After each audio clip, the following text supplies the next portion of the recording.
Bismillahirrahmanirrahim. Ini ada sebagian penjelasan dari pendapat Imam Ahmad bin Hambal yang mewajibkan sholat jamaah yang belum selesai dibaca.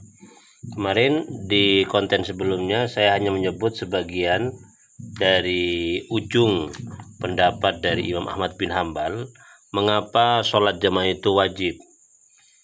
Di kutipan sebelumnya saya perlu baca lagi, anna syari'a sar'aha halal khawfi ala sifatin la tajuzu illa fil amni. Jadi pembuat syariat Allah Subhanahu wa taala itu mensyariatkan sholat jamaah itu justru ketika dalam keadaan takut sebab adanya perang, di mana pensyariatan itu ala sifatin atas sebuah sifat la tajuzu illa fil amni, yang tidak boleh sebenarnya illa fil amni kecuali dalam keadaan aman. Artinya begini, mestinya syariat sholat jamaah itu dilaksanakan ketika dalam keadaan aman. Dalam keadaan yang khauf, yang termasuk bagian dari darurah, udzur, itu segala hal yang diperintahkan itu bisa gugur. Lah, ternyata ini enggak. Salat jamaah walaupun dalam keadaan udzur, dalam keadaan penuh ketakutan, itu tetap diperintahkan untuk dilaksanakan. Dan ini kata Imam Ahmad bin Hambal menunjukkan, mendukung pendapatnya bahwa salat jamaah itu merupakan wujubu ainin, wajibatu wujubi ainin, atau fardu ain bagi setiap orang. Yang tidak melaksanakannya maka hukumnya dosa.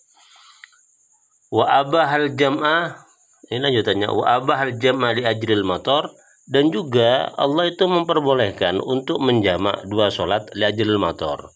Walaysa dzalika illa muhafadzatan alal jamaah, walaysa dzalika illa muhafadzatan alal jamaah, yang itu tiada lain tujuannya adalah untuk menjaga sholat berjamaah.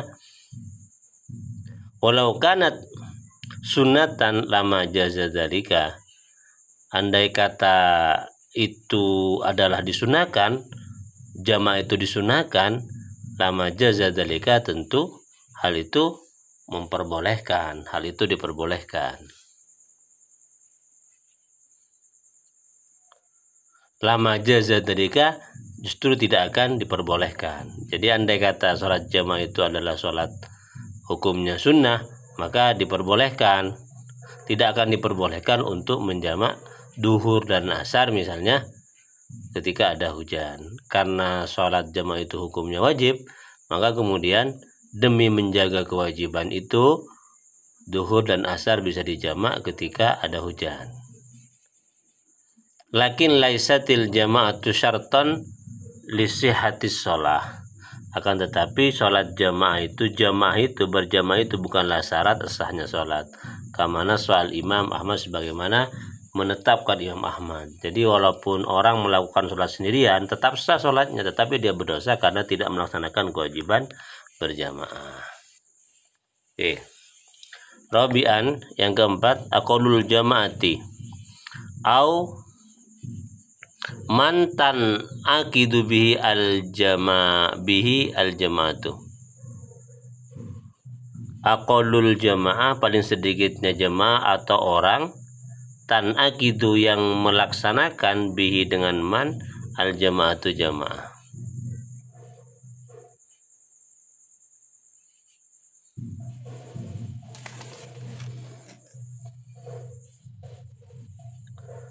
Ini berkaitan dengan jumlah orang yang melakukan sholat jamaah. Wa aqallul jamaati, adapun paling sedikitnya jamaah isnani adalah dua orang, imamun wa ma'mumun walau ma'asabiyan inda Syafi'iyah wal Hanafiyah. Imam dan satu makmum walaupun bersama anak sobi inda Syafi'iyah, menurut pendapatnya Imam Syafi'i dan pendapatnya Imam Hanafi. Jadi di sini jangan nanti di sini persoalannya ada di sini ya, sobi. Sobi ini berarti apa? Sobiin mumayyizin, anak kecil yang sudah tamyiz, sekitar usia 6 sampai 7 tahun. Karena kalau orang sholat berjamaah walaupun kemudian dia makmumnya sobi, tetapi usianya belum mencapai tamyiz, maka batal sholat jamaah. Di sini yang disebut dengan sobin itu sobin mumayyizin, anak kecil yang sudah tamyiz. Wala tan'aqidu al-jama'atu ma'a sobiyin mumayyizin indal Malikiyah wal Hanabilah. Tetapi menurut pendapat Imam Malik dan Imam Hanabilah ini, Imam Hambali, tidak sah sholat jamaah bersama anak yang tamyiz, harus baligh. Lakinna indal Hanabilah fi fardin la naflin fatasihu bihi. Tapi menurut pendapatnya Imam Ibnu Hambal, itu di dalam sholat fardu. Dalam sholat sunnah maka tetap sah sholatnya.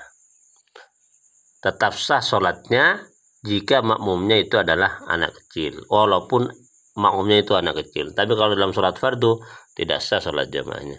Lianna sabiyya la yaslu imaman fil fardi, karena anak kecil itu, anak yang tamyiz itu tidak layak menjadi imam dalam sholat fardu.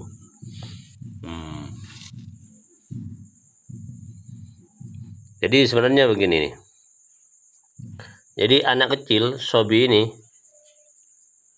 itu menurut pendapatnya Imam Malik dan Hanabilah, menurut pendapatnya Imam bin Hambal ini, itu boleh menjadi makmum atau menjadi imam sholat sunnah. Nah ini. Tetapi kalau sholat fardu dia itu tidak layak. La yasluhu imaman fil fardi. Jadi kesimpulannya menurut pendapatnya Imam Hambali ini, sobi ini yang tamyiz itu tidak sah menjadi imam dan makmum sholat fardu. Tetapi kalau sholat sunnah, dia itu nggak jadi masalah menjadi imam atau menjadi makmum menurut pendapatnya Imam bin Hambal. Oke, semoga bisa dipahami ini. Wa yasihu, dan sah ayya umma shaghiran fi naflin. Ayya umma mengimami shaghiran anak kecil fi naflin dalam sholat sunnah. Lianna Nabi sallallahu alaihi wasallam, karena sungguhnya sallallahu alaihi wasallam amma Ibnu Abbas wa huwa shabiyyun fi tahajjudi.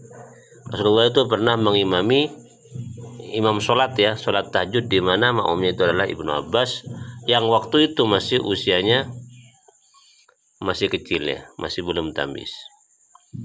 Wa daliluhum ala aqlil jamaah, dalil para ulama tentang paling sedikitnya jumlah orang yang melakukan sholat jamaah itu adalah firman sabda Rasulullah SAW, al-isnani fama fawqaha jamaatun. 2 atau lebih dari 2 jamaatun adalah sholat jamaah.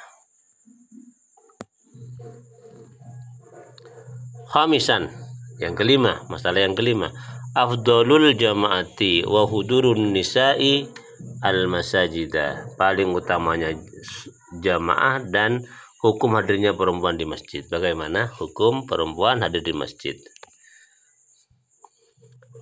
Al jama'atu fil masjid li ghairil mar'ati awil khunsa afdalu minha fi ghairil masjid. Salat jamaah di masjid selain untuk wanita dan orang banci, itu lebih utama mereka itu sholat di selain masjid, kal baiti, seperti rumah mereka.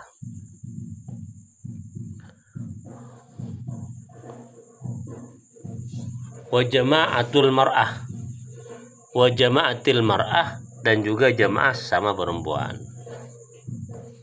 Li khabari sahihaini, berdasarkan 2 hadis sahih. Sallu ayuhan nasu fi buyutikum, salatlah wahai manusia di rumah kalian, fa inna afdhala salatil mar'i fi baitil maktubah, karena paling utamanya salat seseorang itu di rumahnya kecuali salat fardu. Ai fahiya fil masjid afdalu, yaitu salat fardu di masjid itu lebih utama. Li'annal masjida mustamilun ala syarafi wa taharati wa idhari syairi wa kasratil jamaah. Karena masjid itu mengumpulkan satu kemuliaan, kesucian, menampakkan syiar-syiar Islam, dan banyaknya jumlah jamaah.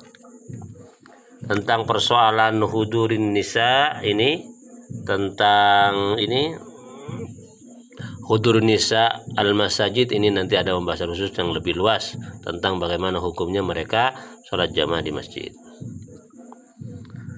Selanjutnya waqad rattabal fuqahu afdaliyatal masajidah. Waqad rattabal fuqahu afdaliyatal masajidah allati tuqamu fiha al jamaah. Ulama itu kemudian menyusun tentang keutamaan masjid-masjid yang bisa didirikan sholat jamaah di dalamnya. Faqala al-Hanabila in kana al-baladu sagaran wa huwa al-makanul muhawif fal afdal li ahlihi wallahu alam bisawab. Kita lanjutkan pada konten setelah ini. Demikian, semoga bermanfaat. Assalamualaikum warahmatullahi wabarakatuh.